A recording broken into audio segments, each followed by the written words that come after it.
Olá a todos. Estamos aqui na nossa sala virtual de bate-papos da sexta semana do Patrimônio Audiovisual da Amazônia e tenho a honra de receber para esse encerramento o professor, doutor, pesquisador de cinema e de cultura paraense, também geral, antropólogo, Renivaldo Pinho. Tudo bem, Renivaldo? Como vai? Tranquilo? Tudo bem, amigo? Tudo Legal. ótimo, cara. Prazer Eu estar só aqui com queria você abrir. também.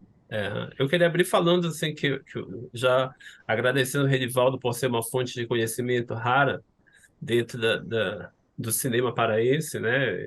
De vários projetos e livros a respeito também. Eu queria começar assim com uma pergunta assim básica, assim, como é que começou essa tua relação com o cinema paraense, assim, de escrever sobre cinema, assim, como jornalista também que tu és, né? Pois é, então é uma relação que remonta ali já ao fim, com o cinema bem antes, né? Claro, evidentemente, porque eu sou formado em comunicação, então naquela época, ou pelo menos na minha época, ainda se importava bastante com essa temática, né?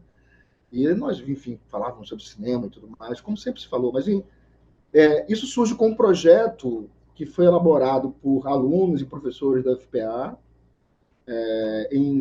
no início dos anos 2000, ele foi aprovado pelo CNPq. Esse projeto chamava Processos Comunicacionais e ele procurava estudar o cinema na Amazônia. E eu fui convidado para participar desse projeto meio que por acaso, né? E aí, bom, se deu esse começo que é um começo para mim como uma visada de perspectiva em relação ao cinema na Amazônia, porque você, em geral, tem uma concepção muito limitadora. Quando eu digo você, eu digo nós, de modo geral. E quando eu me deparei com enorme quantidade, né, de material a ser pesquisado, porque não havia muita coisa na época, realmente para mim foi um susto. Então, o pioneirismo aí da pesquisa foi esse projeto. Nós desenvolvemos em 2013 de uma maneira muito acentuada, muito forte, muito aprofundada, e que resultou em vários produtos desse projeto, né?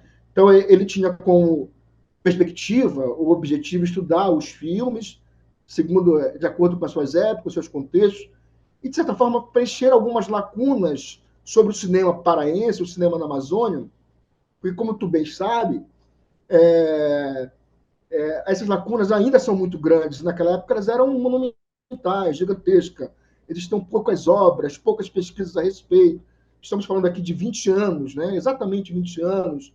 E, portanto, o mundo comunicacional, informacional, era completamente diferente. As nossas fontes de pesquisa eram literalmente jornais, livros, revistas, e os pesquisadores, eu era o vice-coordenador, o coordenador era o professor Oswaldo Coimbra, mas quem estava na linha de frente nesse sentido da pesquisa bibliográfica eram realmente eram os pesquisadores que se dedicavam a rastrear nesses materiais um pouco dessa história. Começou a partir desse momento, né? Legal. E aí é interessante assim tu colocaste, digamos assim, a pesquisa do cinema na academia, né? Ela tem que ser uma pesquisa fundamentada, né? E, e existia uma pesquisa do Pedro Veriano, né? Que ela é muito do teor memorialista, né? E, e aí tu teve que ir atrás mesmo das fontes primárias das coisas, né? Jornais, livros. E aí a gente estava É, conversando que tu encontrou o livro A Crítica de Cinema em Belém, né? Que foi uma publicação essencial, né? exatamente. Então, veja bem,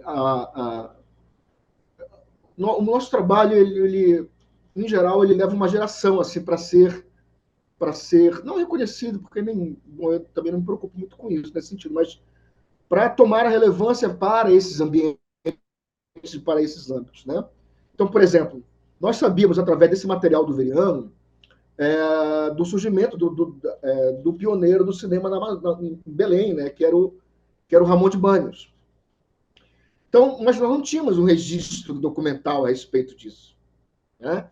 Então, eu levei assim alguns meses pesquisando e achei a nota no jornal da época que divulgava a chegada do Ramon de Banhos. Isso para mim, imaginei eu, há 20 anos, isso para mim foi de uma alegria tremenda daquele pesquisador que fica no microfilme rodando durante meses e encontra ali esse tipo de material. Então era mais ou menos assim. Era uma coisa muito direta, era uma coisa nas fontes. documentais nos jornais, não existia publicação a respeito disso. A internet era muito parca nessa temática, não existia praticamente nada, e era extrair desses materiais. Então, de certa forma, a minha metodologia de pesquisa me ajudou um pouco nisso. Porque, assim, a gente pensa, bom, né, não há materiais, mas, na verdade, eles existem. É preciso você se descentrar daquilo que você imagina como documento, como material. Então, Uhum. ir aos jornais, ir às revistas, ir aos livros que não falam diretamente de cinema. Por exemplo, grande parte da minha pesquisa a respeito do trabalho do Charter e de outros filmes não se dá exclusivamente sobre livros de cinema, mas sobre materiais que são adjacentes. Por exemplo, os livros do Assir Castro, que falam sobre cinema, mas que não são exclusivamente sobre cinema. Então, naquela época, isso foi muito difícil, porque nós estávamos num terreno ainda não explorado, e a intenção, por exemplo, era, quando eu me deparei com um número de imagens, documentos sobre cinema do início do século XX, nós fotografamos aquilo, trouxemos aquilo para CD-ROM na época, né? E colocamos, e nós nos perguntamos assim, o que nós vamos fazer com esse material, porque ele me parece de uma riqueza incomensurável. E nossa ideia foi uma ideia feliz, né? Que foi pegar esse material documental e levar para o Veriano, e o Veriano escreveu uma série de textos para um livro que nós publicamos, Cinema na Amazônia, né? Uhum. A respeito dessa documentação. E isso é um registro muito importante nesse primeiro momento, a partir dessa pesquisa documental. Verdade. De certa forma, tu foi, digamos assim, contaminado por esse tema até o restante da tua trajetória também, né?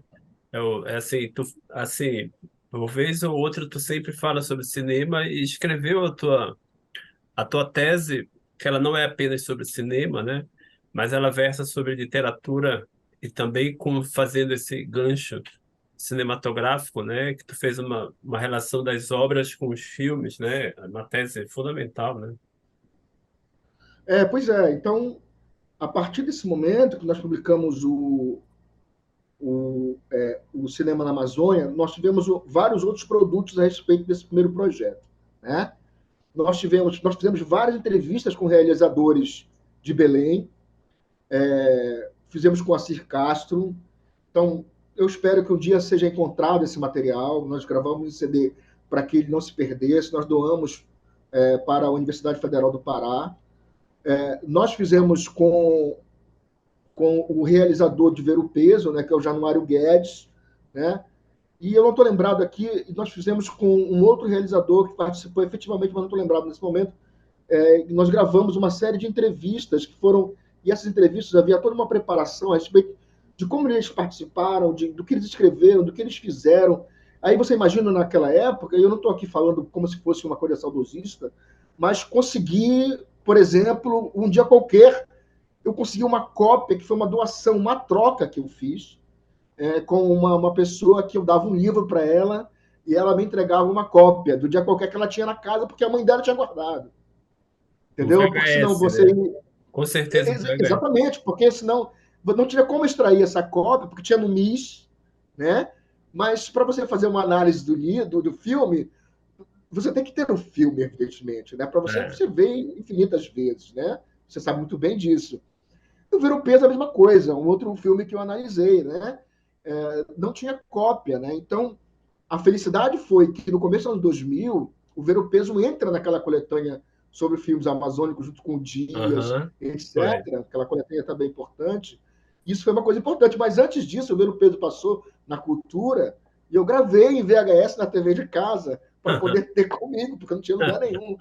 evidentemente. Então, era a nossa alternativa. Então, essas temáticas elas começaram a entrar, evidentemente, dentro do meu trabalho de pesquisa, o que vai resultar numa série de textos, de trabalho, de artigos, até chegar na minha tese de doutorado, na qual eu abordo três filmes fundamentais que dizem respeito a três épocas distintas para mim. Né?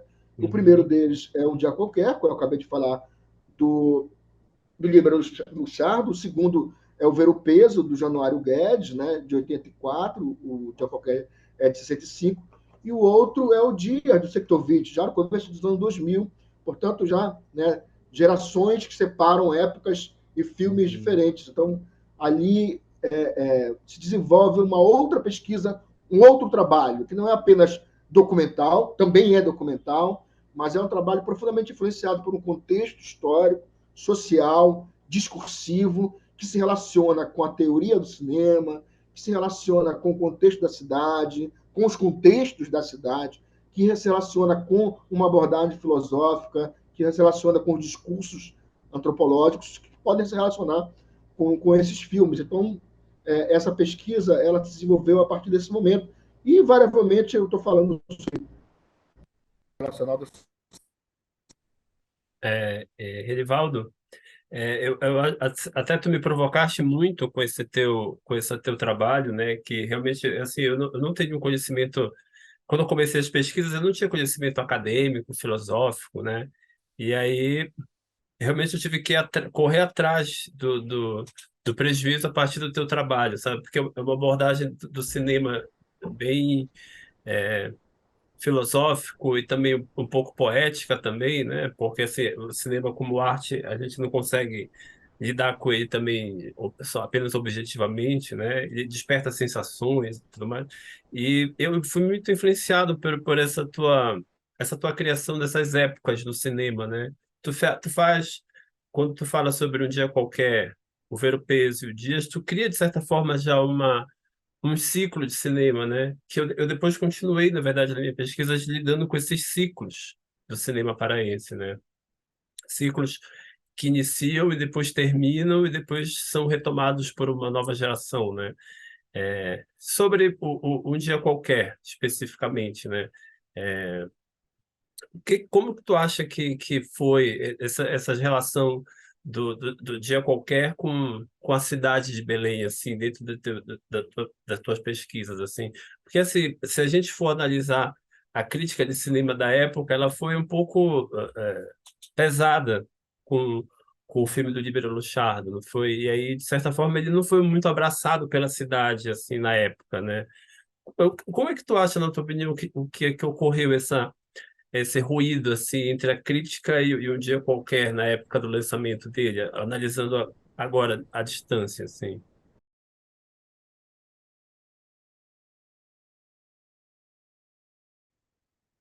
Como a crítica o tratou naquela época, né? E ela o tratou fundamentalmente que está profundamente contaminada, a gente contaminada com a ideia do cinema autoral e fundamentalmente porque em uma entrevista anterior o Libra vai dizer que eles compraram a um verdadeiro Antonioni, né? Aí pronto, né? Você mexeu num vespeiro gigantesco, que é o vespeiro dos maiores cineastas dos tempos, Antonioni, o autor de filmes, diretor de filmes, que tem uma temática existencial muito forte. E aí, esse é um dos argumentos importantes. Né? Você está falando aqui do Assir Castro, por exemplo. Repito que há uma defesa desse filme. Mas o grande promotor da crítica é o Assir Castro. Né? Eu cheguei a entrevistá-lo e ele vai contar um pouco dessa história. E ele é o grande crítico do cinema da cidade. Ele é o crítico per si, por excelência. É, Né? Então, ele é o crítico de cinema naquele momento. Ele, como nós sabemos, ele participa de um dia qualquer, né?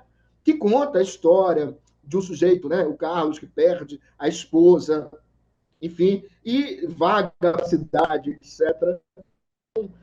Não dá uma significação mais profunda que está por trás dessa argumentação do Assir é o cinema autoral. Na verdade, todos os autores que esses caras amavam, os diretores que esses caras amavam, os filmes que esses caras amavam, por exemplo, o Assir Castro é fã do Caldraia, né? Joana d'Arc, né? O Pedro Veriano é fã do Frank Capra, né? E assim por diante. O Benedito Nunes tem como principal filme, e o Benedito escrevia, é o Sétimo Selo do Bergman.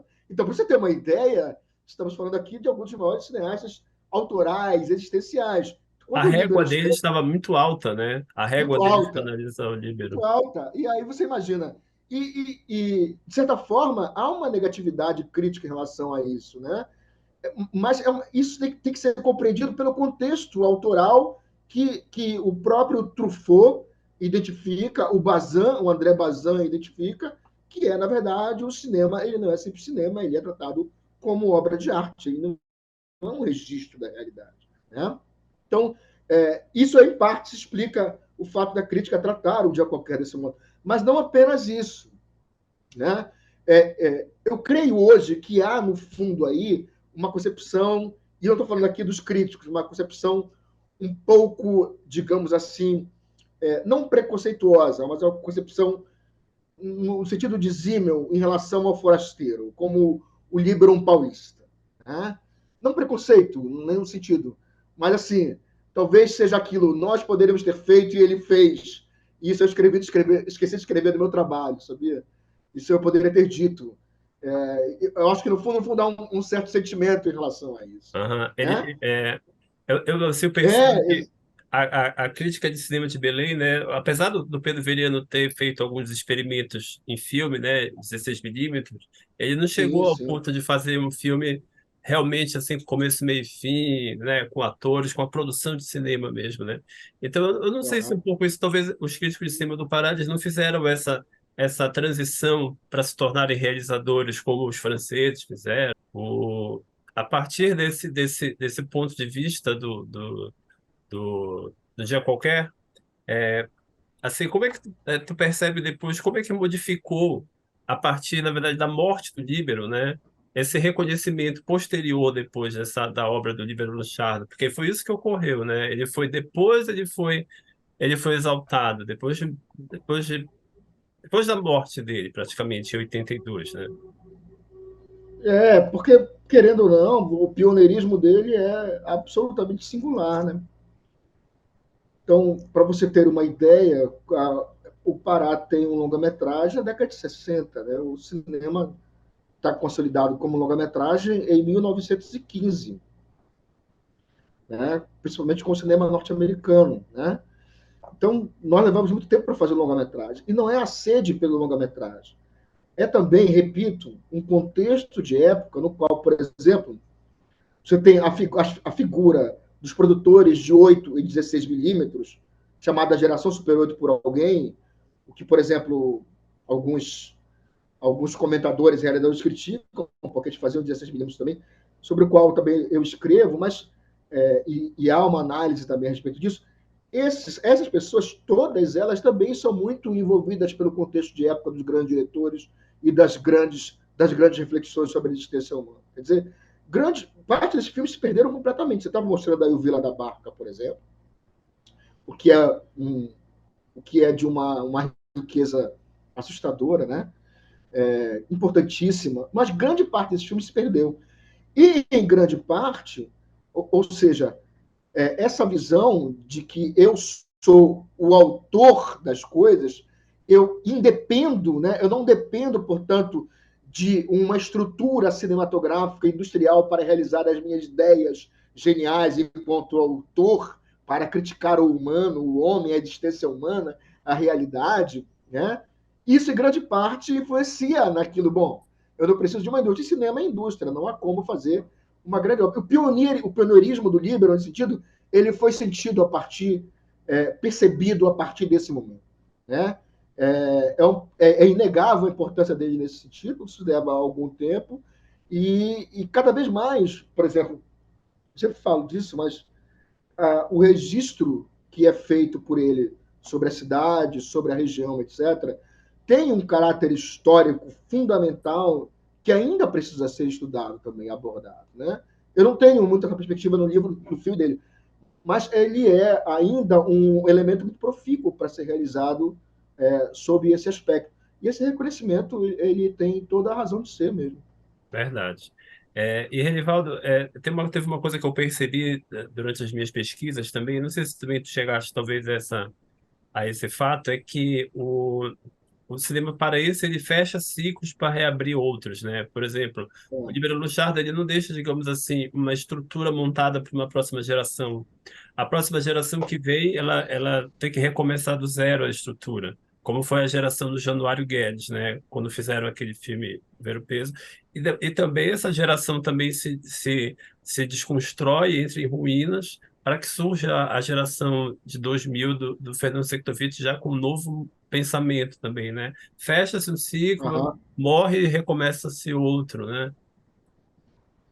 é verdade. E aí, Uma das coisas que me preocupavam durante minhas pesquisas a respeito disso era encarar um pouco a chamada história do cinema paraense, ou do cinema na Amazônia, através dessa visão cíclica, né? Mas não haveria muito tempo para pesquisar a respeito disso se não fosse adotando um pouco esse sistema. Mas veja bem, como não há uma estrutura formada do ponto de vista privado e estatal para isso, nós temos lampejos de produção, né? Esses lampejos de produção, muitas vezes, são feitos por iniciativa própria ou com algum tipo de incentivo, como é da geração pós-Líbero, né? Da geração do Januário, que filma, da geração do próprio Pazuello, da geração do Chaves, né? Dessas pessoas que fazem filmes a partir da sua própria vontade, com a ideia de uma câmera na mão, mas que, na verdade, essa estrutura não existe, porque, por exemplo, o filme do Januário, O Ver o Peso, ele se dá por uma casualidade do surgimento de um projeto público vinculado ao FPA, etc., etc., e logo depois ele se desfaz novamente, né?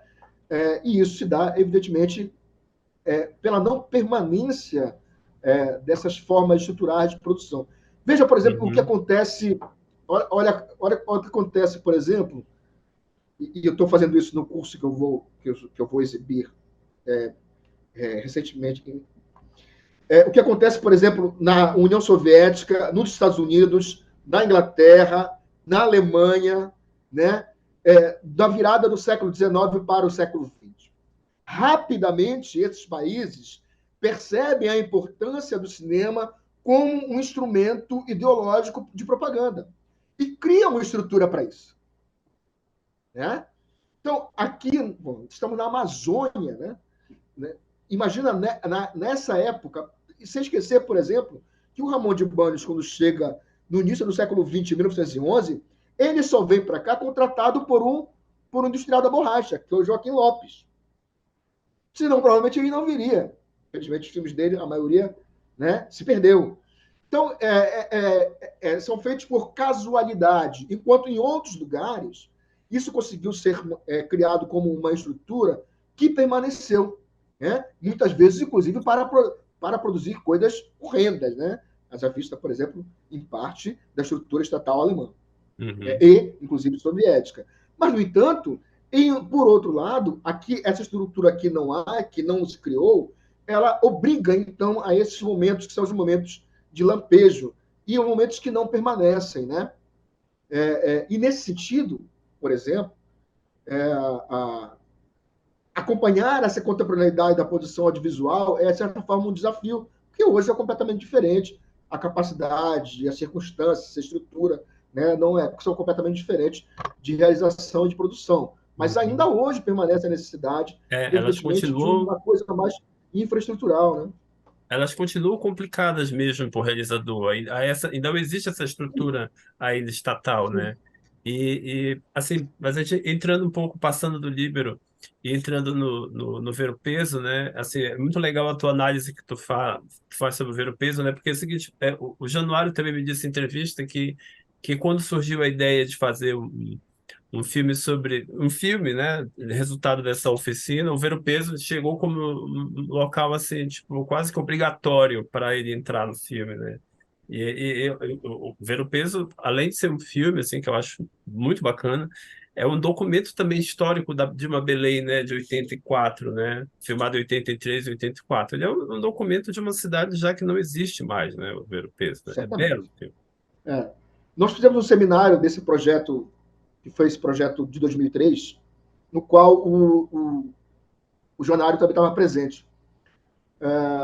E eu fiquei muito intrigado com esse filme, porque, primeiro, que eu não conhecia o filme, evidentemente, né? E o filme já ia fazer o quê? 20 anos, né? O filme é de 84. O filme vai fazer agora 40 anos, no ano que vem.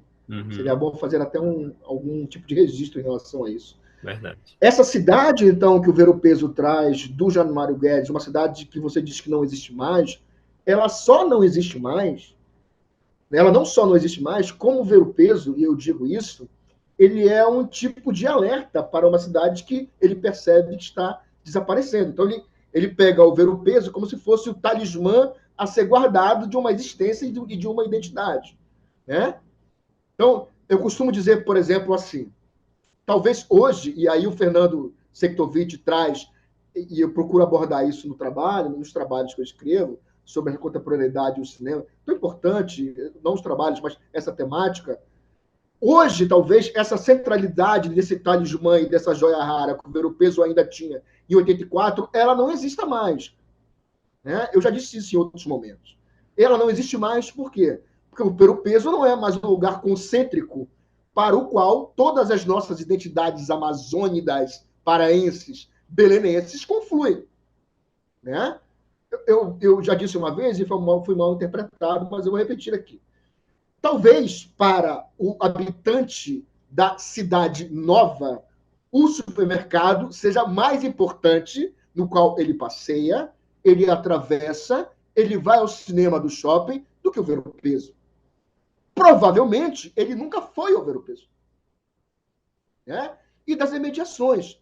Então, o Ver-o-Peso de 84 do Januário, ele é um filme que é um grito que está dizendo assim, bom, essa cidade está em vias de desaparecer.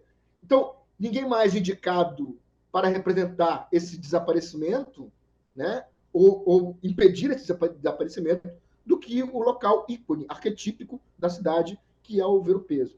Não por acaso, a figura que contrasta no filme com o poeta lá, o mendigo, né, o Aedo, né, é a figura do turista. Porque a figura do turista, né, é a figura que, em tese, não capta a essência da cidade. Né? Ele passa pela cidade, ele fotografa a cidade. A figura do fotógrafo como um turista, né, é a figura que o mendigo do Ver-o-Peso convida para realmente conhecer o lugar. Porque, curiosamente, se nós quiséssemos não uma oposição, mas uma reflexão um pouco distendida a respeito disso, nós estamos falando de 84, provavelmente o turista do Ver-o-Peso não iria unicamente para o exotismo do Ver-o-Peso, né? Essa visão exógena do lugar, mas passaria hoje, inevitavelmente, pela Estação das Docas. Verdade. Né? Então, passaria inevitavelmente pela Estação das Docas como um lugar para ele, não necessariamente exótico, mas no qual ele pudesse ter um conforto melhor para o qual ele se identifica com a própria casa. Uhum. Né? E onde Então, não são iria visões ser assaltado, completamente né? diferentes. Eu só queria falar uma coisa rapidinho, não sei se isso Não, vai ser tranquilo. importante ou não. Para os mais jovens, quando eu digo os mais jovens, é que estão estudando, vão estudar essa temática, vejam o Ver-o-Peso, por tudo que ele representa pelo seu contexto, mas principalmente por aquelas imagens lindíssimas do barco atravessando a Baía do Guajará, uma fotografia de uma luz rosácea, que é a Belíssimo. mesma luz que finaliza com o mendigo sobre a pedra, com as águas batendo. É de uma beleza poética que, sinceramente, é absolutamente invejável naquilo que eles conseguiram. Isso é muito bonito. É verdade mesmo. E o ver-o-peso é engraçado também, Renivaldo. Não sei se tu percebe isso nos teus estudos também, que muitos desses grandes nomes da fotografia paraense, né, eles participam, de certa forma, desse ambiente cinematográfico, né? Acaba, digamos assim, juntando a fotografia também com o cinema paraense, né? São duas coisas fortes aqui em Belém, né, também. Sem dúvida. E aí você pode incluir a literatura, a poesia, a filosofia, É, né? Desse período, todos fazem parte dessa tentativa de que, bom, eu sou capaz também de realizar o filme, eu sou capaz também de produzir, e essas coisas se entrecruzam de maneira muito forte. Não à toa, para tocar nesse ponto de novo, o local mais fotografado da cidade, sendo o Ver-o-Peso ainda hoje, provavelmente, ele é o mais fotografado porque ainda o mais fotografado é o fundo de reportagem, é o Remy Paysandu, é a gravação do videoclipe, é aquele que vem visitar a cidade, enfim, exatamente porque ele, embora não possa ser entendido completamente com isso, ainda é identificado como o verdadeiro representante do ethos belenense amazônico, né? O importante, eu lembro de dizer, é que o filme de 84, de Januário, já nos dizia que esse centro, como o Ver o Peso representava na época, já não mais significava, ou não mais significaria em pouco tempo, como significava naquela época. Isso é muito interessante, que é uma forma de descentramento da cidade, que é o objeto do Fernando Sectovich. Né? Verdade. Por exemplo, tu faz também essas conexões assim da literatura com o cinema, né? E eu acho que os versos do Ver-o-Peso que o poeta declama são versos do Paz Loureiro, né? Isso. Né? São versos do Paz Loureiro que foram retirados dos livros que tem a temática amazônica dele. E, assim, a gente só tem ideia do trabalho que dá essas coisas quando a gente vai fazer, né? Mas imagina a ideia de você criar um roteiro como aquele, procurar esses versos que parece que eles foram feitos, eles fazem todo o sentido, parece que eles foram feitos exatamente para aquele filme, né? Mas na É. verdade eles foram feitos para uma determinada realidade, ou seja, quem é essa figura arquetípica do caboclo, quem é a figura arquetípica daquele que habita aquele lugar, daquele que trabalha, do entretenimento. Veja, a confusão que aparece nesse filme tem uma cena que tem uma confusão propícia de vozes do passado, de elementos do presente, de enquadramentos de pessoas comendo, jogando, transportando.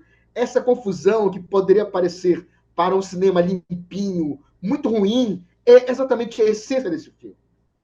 Né? Uhum. Então, ela é proposital, porque a confusão daquele lugar foi transmitida, representada com muita habilidade pelo Januário e por outros diretores e daqueles que realizaram esse filme. Então, isso é muito importante, e isso mantém ainda essa fundamental significância desse filme, não apenas como lugar de época, um filme de época, pelo contrário, mas como um filme que antecipa, de certa forma, uma imagem que nós teríamos contrastante 20, 30 anos depois. Verdade. Rivaldo, tu sente por exemplo, as gerações posteriores, por exemplo, logo do início dos anos 2000 especificamente do Dias do Fernando Sektovich, ela tenta sair desse ethos que tu diz, do ver o peso, e partir para uma questão mais de uma urbanidade, tipo assim, a Belém metrópole, a Belém dos prédios, né? Eu sinto isso um pouco, essa fuga um pouco desse lugar. Hoje já é um retorno, mas nesse início dos anos 2000, eles fogem um pouco dessa Amazônia, digamos assim, mais Sim. ancestral, digamos assim, que o Ver-o-Peso, digamos assim, seja o epicentro dessa Amazônia ancestral, digamos assim, né? É, é, é curioso perceber como o, o filme do Fernando, O Dias, eu falo sobre isso, ele é uma reação explícita, enquanto imagem fílmica, enquanto representação da cidade, enquanto discurso do diretor. Eu raramente me importo com o discurso de artista de maneira geral. Em geral, o artista, para comentar a sua obra, com raríssimas exceções, não é uma coisa muito bem-vinda. Assim, bem-vinda, assim, bom, não é uma coisa muito que me agrada. Mas, com Matisse, por exemplo, fazia isso muito bem. Mas, no caso do Fernando, ele expressa naquela época, bom, é um Fernando bem jovem, essa É, reação, né, ao discurso identitário de um único lugar, a reação a um discurso que toma a cidade sobre uma única representação, e não à toa, é verdade, a, essa visão concêntrica da cidade que Ver o Peso tem em um único lugar como ethos da cidade, não estará mais presente em Dias. Né? A grande vocação de Dias é dispersar a cidade e seus personagens. verdade. Embora ele se encontre em um único lugar, eu estava até pensando exatamente nisso hoje, né? Mas eu não vou dar essa ideia, porque em geral, quando eu Uhum. falo essas coisas, eu, as pessoas não dão os créditos. Mas vejam, quando os personagens que são um sujeito periférico, desempregado, né, né, uma moça que é abandonada pelo namorado de classe média e uma mulher de classe alta se reúnem na mesma narrativa, eles não apenas não pertencem à mesma cidade, né, como eles não pertencem ao mesmo discurso identitário que Ver o Peso tem.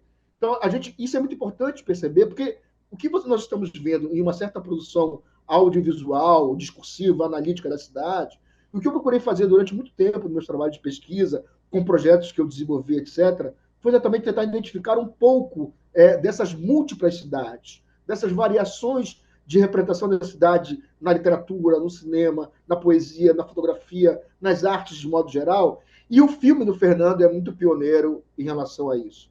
Porque esse pioneirismo dele talvez tenha aberto algumas portas para outros trabalhos.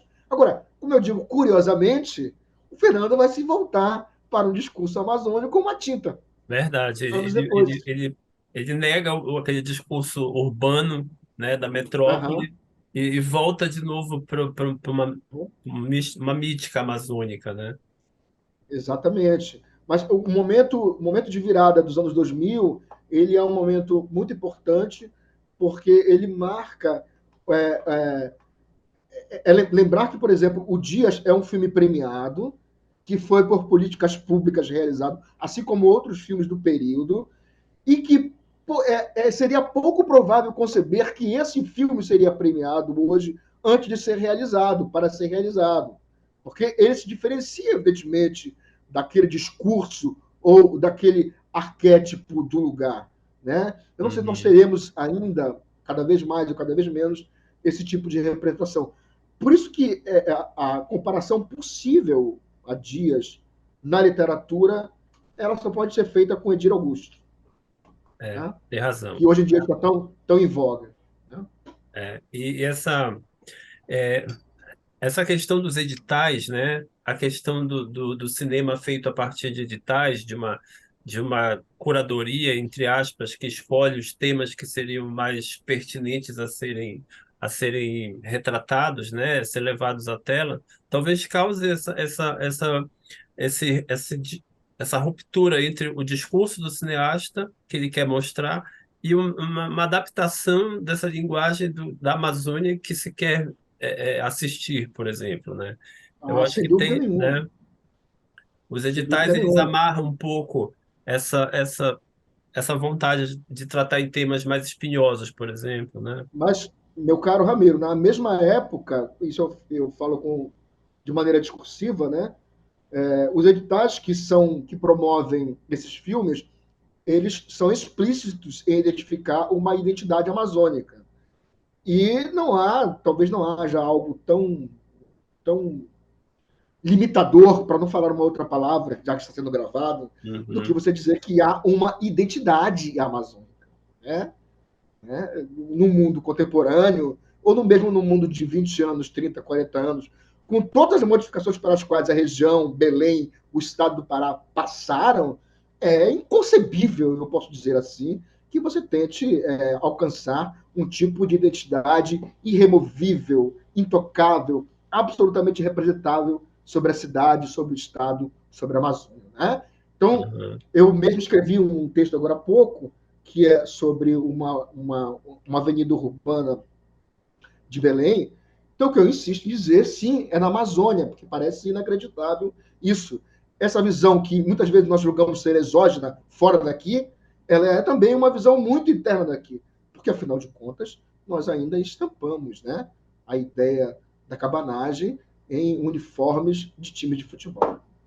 Verdade. Como os pensadores assim falam já das Amazônias, né? A gente não tem como criar uma unidade mais apenas Sim, de identidade, né? São várias, né? É a sim, periférica negra, a periférica cabocla, a urbana sim. mesmo do centro da cidade, que já é praticamente uma linguagem universal, né? Sim, né? E essa urbanidade, né, ela não é a mesma, de modo algum. E ela não é a mesma há muito tempo. Né? Então, eu conversando com um colega, bom, mas nós não vimos essa visão saudosista da cidade, que eu procuro fazer uma crítica no Fisionomia Belém, no documentário que nós fizemos, né? É sempre uma visão, poxa, mas era assim que o Hernani enfatiza, Hernani Chaves, o professor, era assim a cidade, mas não se vê assim, não conhecemos mais todo mundo, mas essa visão da pequena cidade. Ora, talvez você não procurasse mais atravessar os muros ou as barreiras ou os limites dos seus limites dos seus muros, das suas barreiras, da cidade para você ver o outro lado. Né? Tanto que no Fisionomia Belém, uma das cenas mais importantes para mim é a cena do Porto do Sal, ou a cena da Igreja do Carmo. Então, para mim, um lugar emblemático, para mim, um lugar de imagens dialéticas, diria Benjamin, né? Uma imagem que se identifica do presente, que, como diria o próprio Benjamin, que é idêntica ao passado, idêntica, evidentemente, a nós mesmos. Né? Então, há uma cidade naquele momento, da Cidade Velha, que não é mais a mesma, há uma cidade do quadrilátero das Mangueiras, onde eu moro, né? Uhum. E há uma cidade um pouco mais distante da Aldeira de Barroso, dos outros bairros, que são completamente formas de vivência, muitas vezes completamente diferentes. Então, só na urbanidade da cidade você tem múltiplas identidades. Esse é um discurso que talvez na grande mídia não caiba, né? Não caiba como o quê? Como forma de representação que não seja do fact diverse, né? Do diverse, ou daquilo da representação simulacional muito apressada, muito ligada a fatos extemporâneos, e talvez não caiba à televisão isso, não caiba à mídia de modo geral, mas isso cabe ao cinema, mas isso cabe à literatura, mas isso cabe à poesia, né? Por isso que, ora, o fundamento da arte, se ela possui algum, é exatamente esse, né? É não ser obrigada a seguir esses estames de correntes que parecem ser inquebráveis. Ou seja, um dos fundamentos propícios para o cinema, para a literatura, que há, né, em Belém, é exatamente romper, fazer um pouco dessas fendas, dessas formas de representação que são pouco vistas. Né? Uhum. Edivaldo, é interessante que tem uma coisa que eu reparo no Fisionomia Belém, né? Um documentário bem massa, assim, que as fronteiras também de Belém, elas são muito próximas também, né? Da cidade velha em ruínas, com a periferia e com o bairro de Nazaré ou Marisa, tudo fica a 5 minutos de distância, né? Belém também tem essa questão a periferia, digamos assim, e o centro são muito próximos em Belém, né? Assim, as fronteiras são muito facilmente transponíveis, né? Mesmo assim, em Batista Campos, rapidamente tu desce, tu tá lá na Estrada Nova, por exemplo. Né? Então é legal isso no fisionomia, dessas fisionomias que a cidade tem, né? E a partir do olhar, como tu coloca no teu filme, né? De artistas, né? O próprio Fernando, o Lázaro como músico, né? O Éder Oliveira, que é um pintor que assim, eu sou apaixonado pelo trabalho dele, né? E essas visões, várias visões da cidade, né? Sobre vários olhares, né? Belém não é só mais uma, né? Exatamente. Então, por exemplo, a captação da imagem da Padre Otílio que nós fizemos do início da Padre Otílio. O que é o início da Padre Otílio? Né? Primeiro, É o Rio Amar, que né? vem. Exatamente. De lá para ver como, desse começo e desse início, a cidade vai se modificando. Então, É. com duas câmeras paralelas, né? De lá da Padre Otílio, ainda com elementos daquilo que nós poderíamos chamar, para alguns de maneira errônea ou não, periféricos de uma cidade com determinada arquitetura, ou, se não quisermos periféricos, de uma cidade formada sobre outros cânones, para uma cidade que chega naquilo que nós chamamos ainda é Belém, e centro da cidade. Uhum. Ainda falamos que Belém tem um centro, mas é um centro em relação a quê? Né?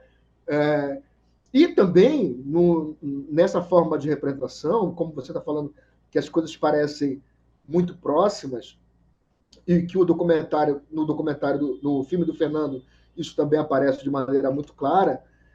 Belém é uma cidade que talvez não precise muito de distopias, viu? Belém é uma cidade que precisa ser entendida como uma cidade é, é, repleta de mundos que se interconectam muitas vezes, e esses mundos, nessa interconexão, muitas vezes podem se dar de maneira absolutamente superficial. Então, por exemplo, quando nós mostramos no Fisionomia Belém que existe uma cidade que é contígua, né, por exemplo, lá no Carmo que eu falei, ou uma cidade que se miscui, que se mistura, o propósito era exatamente esse. Né? Então, a DOCA, em determinado momento, como centro de Belém para alguns, né? Daqui a algum tempo, ela pode entrar em contato com uma região de casebres, de madeira, não a DOCA, para as proximidades, né? E outras avenidas, na qual eles estão lado a lado. Né? O grande edifício com a ruína abandonada, o grande edifício com o casebre de madeira. Isso, o projeto Fisionomia Belém, que fez várias fotos a respeito disso, também tentou mostrar.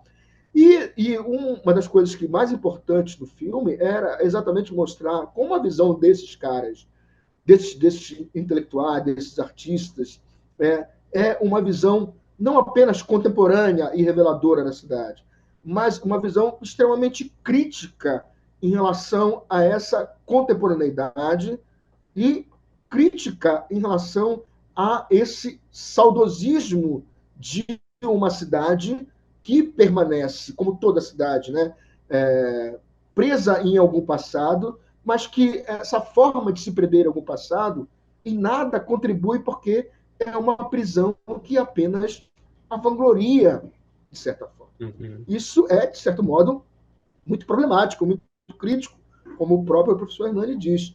Então, um dos objetivos do documentário, o que mais me incomodava nesse momento, era, bom, existe uma cidade contemporânea que não mais diz respeito a esses modos identitários e que ela precisa ser mostrada.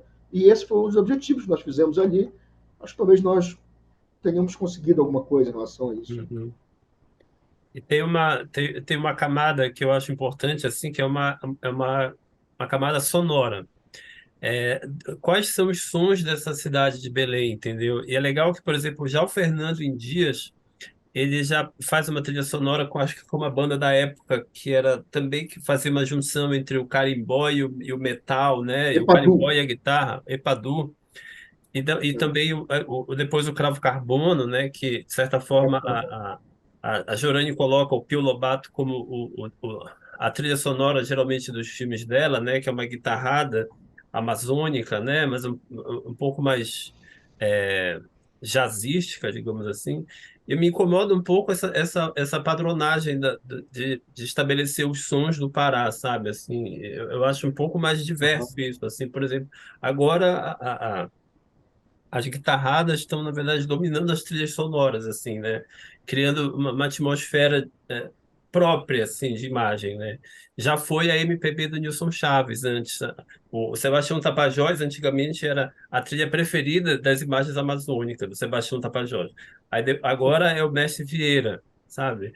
Eu acho que ainda falta uma compreensão, talvez, dessa diversidade artística e musical de Belém, também nessa camada sonora, sabe? Que eu acho legal do Fisionomia quando traz o Lázaro para falar um pouco sobre isso. Pois é, e aí o Cravo Carbono faz uma crítica, embora o Cravo Carbono traga o elemento cultural identitário para a música dele, a letra do Cravo Carbono, do Lázaro, ela é uma letra que tem uma pegada crítica, e isso é bem interessante. Né? Por exemplo, nós, propositalmente, o filme começa com uma música típica de um amanhecer de uma cidade, né, que, sei lá, vai acordando, etc., mas que começa a entrar no caos rapidamente, né? E aí nós trouxemos essas trilhas também para mostrar, e algumas pessoas realmente estranham, e o objetivo era provocar esse necessário estranhamento, um procedimento talvez um pouco mais inspirado numa estética surrealista, para dizer, olha, existe não apenas essa cidade, mas existe uma música que dialoga com ela. Então, por exemplo, o caos da Padre Outico próximo ao shopping, que nós mostramos de dentro de um carro, é acompanhada por essa trilha sonora que enfatiza esse caos. Né? Por essa trilha sonora que não deixa que você esqueça que ali está se mostrando, por exemplo, uma verdadeira Belém. O filme é de 2015, né? Uma Belém que está presente e, de maneira perspectiva, até antecipatória, nós não esperaríamos que fosse até, de certo modo, piorar esse modo caótico.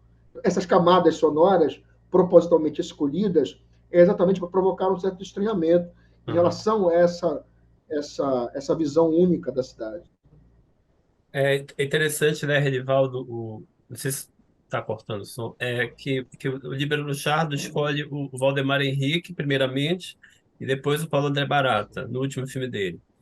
O Ver o Peso traz o Alberi Albuquerque e aqueles sons da floresta dele, né? Aí já o do Dias, o Epadú, né? Eu fico imaginando o que que vai surgir agora de novo, sabe? Para ser, qual é a música? Talvez, no momento, eu estou sentindo um pouco a guitarrada forte nesse momento para criar essa atmosfera única de Belém, né? Um pouco estereotipada demais até. Pois é, mas esses movimentos também cíclicos em relação à cultura, eles são absolutamente normais. Né? A questão é em que medida, como e o filme do Januário ele é importante em relação a isso, que medida nós percebemos se nós estamos nos referindo realmente àquilo que se diz sobre esse estilo musical, ou o que ele é um estilo musical, ou o que ele tenta ser representado. E também é inútil procurar, repito, uma origem, uma identidade de determinados estilos, porque eles tendem a ser modificados. A nossa realidade é completamente diferente. Uma banda do interior do estado precisa de um pequeno computador para produzir o seu EP. Então, né, não tem grande trabalho, que era para produzir um filme, é completamente diferente da realidade. As tecnologias mudam e as possibilidades são cada vez maiores. Bom, eu só espero que, pelo menos, essa pegada sobre essas múltiplas cidades continue, né? Que continue a cidade ainda que tem que falar sobre os seus elementos identitários, que tem que falar sobre os seus marcos identitários, que tem que falar sobre suas modificações e que tem que falar sobre a sua contemporaneidade. Então, essa pegada representacional do cinema, eu espero que ela continue, porque existe muita coisa a ser representada, muita história a ser contada a respeito disso, né? Então, se você pegar na música, por exemplo, né, existe uma tradição, lá vai eu dar uma ideia aqui, existe uma tradição do jazz em Belém que precisa de um registro, cara, Verdade. entendeu? E não tem, eu não sei, eu não conheço, eu acho que alguém estava fazendo, mas eu comecei a filmar alguma coisa há uns 5 anos e não continuei, até tem imagens. Isso é uma tradição importantíssima, nós estamos falando do cinema, o que é absolutamente inacreditável, e essa história contada pelo Assir Castro é interessantíssima e pelo Veriano, que em Belém do Pará, na década de 50, eles tenham visto os clássicos do cinema. E é absolutamente casual isso. Porque as grandes empresas, segundo os seus relatos, eles conseguiam os rolos, as bobinas com as grandes empresas. Daí nasce, por exemplo, a história dessa época dos cineclubes para exibir na sua casa, para conseguir uma exibição extra e assim por diante. Bom, de certa forma, isso é uma coisa impensável. Se você. Bom, agora eu vejo a Alemanha ano zero. Né, está Uhum. passando para todo mundo aqui no cinema Olímpia. Não era bem assim. Né? Então, nessa época, da mesma forma, quase que você procurar não uma explicação redutora que englobe tudo, mas que forneça determinadas interpretações para determinadas culturas que surgem na Amazônia nessa época, pós-era da borracha, como, por exemplo, o jazz, eu falei, e que precisam de estudos. Esse é um tema super interessante, né? Verdade. E tem, a gente romantiza um pouco a precariedade, assim, né? Por exemplo, o fato da gente exaltar a Associação de Cineclubes mais antiga do Aham, Brasil, que é em Belém, é porque aham. Belém não era um circuito comercial de cinema. Então, o Pedro Vilhena Né? tinha que Sim, trazer os filmes claro, para Belém para poder assistir aqueles filmes, né? Não era uma coisa exatamente. que era uma opção. Ele tinha que fazer aquilo para poder assistir aqueles filmes, porque não iam passar nos cinemas aqueles filmes. Então, por conta Sim, de um problema, surge uma solução e, ao mesmo tempo, hoje em dia, a gente, de certa forma, romantiza isso, né? E tem uma coisa sobre já a produção de filmes, né? Que eu tenho um livro do Assir Castro também, que eu tenho ele também como referência, que é aquela proteção contra a inocência, né? Ele, sim, ele, ele coloca bem assim, que já estava previsto que ele não ia aliviar a pena para o Libero Luchardo, por todas as questões de o cinema amazônico é difícil, os problemas de produção, ele não aliviou em relação a isso, né? E assim, por exemplo, eu estava Aham. conversando com estudantes de cinema sobre o filme dele, que eu não conseguia mais assistir o filme dele como um espectador comum. Eu só conseguia assistir sabendo dos perrengues da produção do filme, sabe? E aí eu não conseguia me livrar dessas histórias da produção do filme, sabe? E é engraçado que Belém tem muito disso, o filme tem muitas histórias associadas aí, a gente tem que se proteger para a gente não aliviar certas obras também por conta disso, né? Achar que a precariedade é romântica, é legal, né? A gambiarra, bora exaltar a gambiarra. Ramiro, olha, eu não sei se eu posso falar a respeito A disso, mas isso é uma exaltação da coisa que eu já gambiarra, convivi. sabe? Fica uma coisa assim, olha, eu fiz 10 funções no meu filme, né? Eu paguei todo mundo com lanche, com empadinha, sabe? Tem essas histórias assim que estão por trás dos filmes parecidos assim que eu acho pitorescas, mas assim eu tento não escrever sobre elas, mas assim fica na minha cabeça, Olha, sabe? nós fizemos o Fisionomia Belém ser um tostão. E só foi possível isso porque tive um grupo de pessoas, de estudantes, né, que queria fazer, cara. Né, e empresta uma câmera ali, pronto, e todo mundo vai. Então, assim, não é que a coisa daí tem que ser assim sempre, né? Mas, pelo contrário, o trabalho do Libra do Chardo, foi gigantesco, foi um trabalho de monta, por exemplo, né?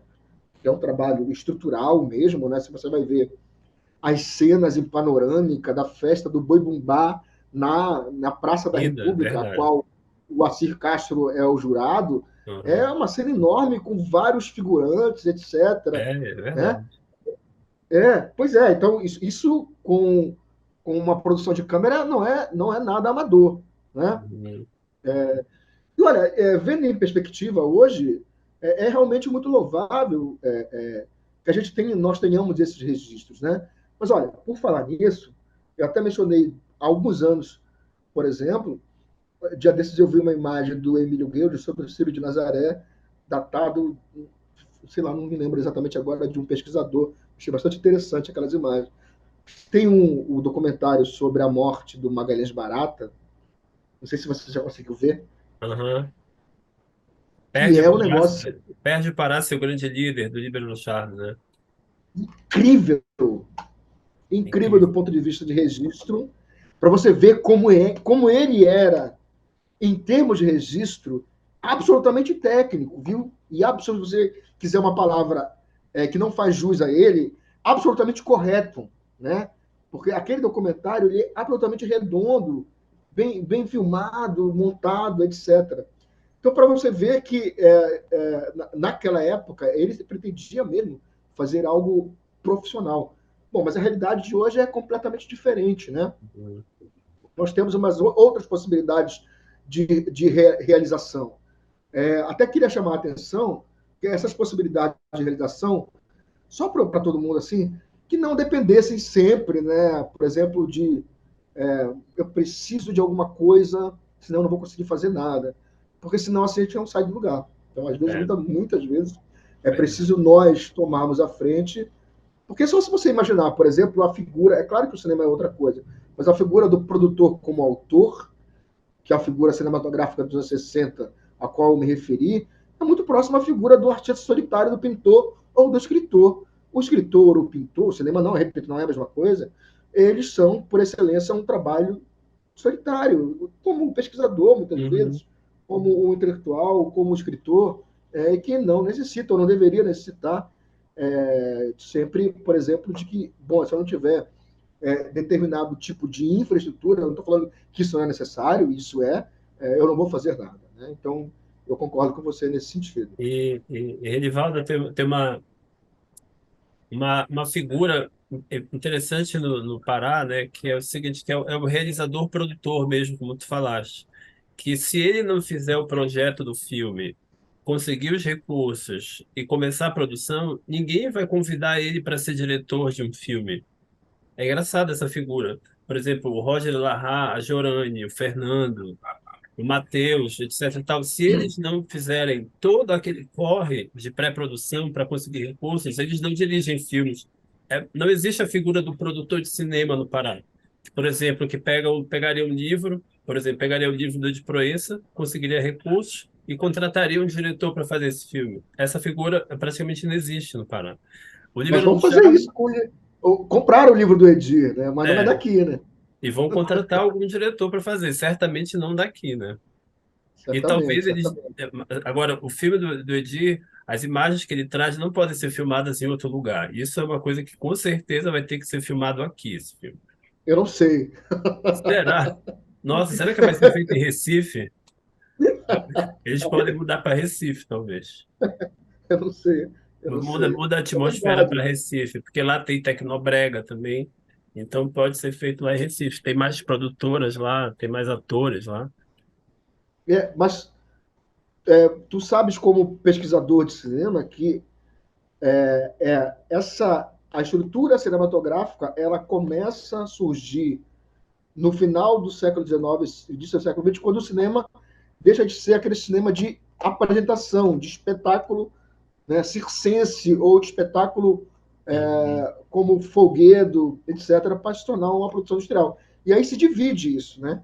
Então é uma outra história, é a figura do Verdade. produtor, São ele as outras surge naquele histórias que a momento. gente tem que contar do cinema, né? Ainda tem todas as Né? histórias, então, para ser contadas do Parás. Não, não, pois é, mas não é, isso foi dentro do projeto, acho que eles não terminaram, mas a ideia era exatamente fazer uma comparação com outros registros imagéticos da cidade, quanto a cidade mudou, quanto a cidade se modificou em relação a isso.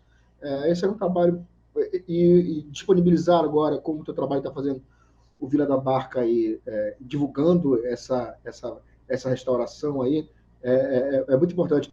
É muito importante que existam outras restaurações de vários materiais importantes, fundamentais sobre a cidade. Existe muita coisa. Eu acho que no MIS eu anotei dezenas e dezenas das semanas que eu passei ali pesquisando para que as pessoas conheçam bem um pouco desses materiais ainda que são inéditos e que também possam suscitar novas formas de compreensão sobre a cidade, sobre a Amazônia, e dessa forma eu fico muito contente quando as pessoas veem aquilo que está aparentemente faz parte da vida delas no cinema, mas que elas não conseguem ver no cotidiano, que elas consigam ver isso na literatura, mas que elas não conseguem ver no cotidiano, que elas consigam ver isso na academia, na produção científica, porque elas não conseguem ver isso no cotidiano. Não é que elas não consigam ver porque são cegas, é que o cotidiano, para usar uma argumentação conhecida, nos torna familiar demais, repetitivo demais, e esse estranhamento, esse distanciamento, nem sempre é possível, mas ele é necessário. E o cinema, repito, a literatura, a pesquisa sobre o cinema, a Amazônia, tem um dever, talvez, né, de mostrar essas possibilidades. Bom? Verdade. E eu trato na Cinemateca Paraense, né, a partir dos estudos de preservação audiovisual, né, trata os filmes como um patrimônio, né? Eles fazem parte da história da cidade e devem ser preservados assim como um prédio histórico, um livro, uma peça de teatro. Então precisa de recursos para fazer isso. Sem E a dúvida. princípio parece que esses recursos são altos, mas se tu pensar dessa forma como um patrimônio, por exemplo, os filmes caseiros que o Ronaldo Moraz Rego fez, os filmes caseiros que o Pedro Veriano fez, a produção do Libero Luchardo de cinejornais, não são filmes, digamos assim, mas tem que ser preservados. Pode ser que a gente não vá assistir ele como a gente assiste um filme, mas eles precisam, porque é a Claro, história, é a etnografia do lugar, são as claro. paisagens que se modificam, os discursos que se modificam. Claro, sem dúvida nenhuma. A preservação é fundamental. Essa preservação, o restauro, ela tem que ser pensada na medida em que, para mim, por exemplo, um indivíduo conheça como não só a cidade foi, mas como ela se modificou, fazendo uma interrelação da cidade que ele vê hoje para a cidade que ela foi registrada e representada há algum tempo.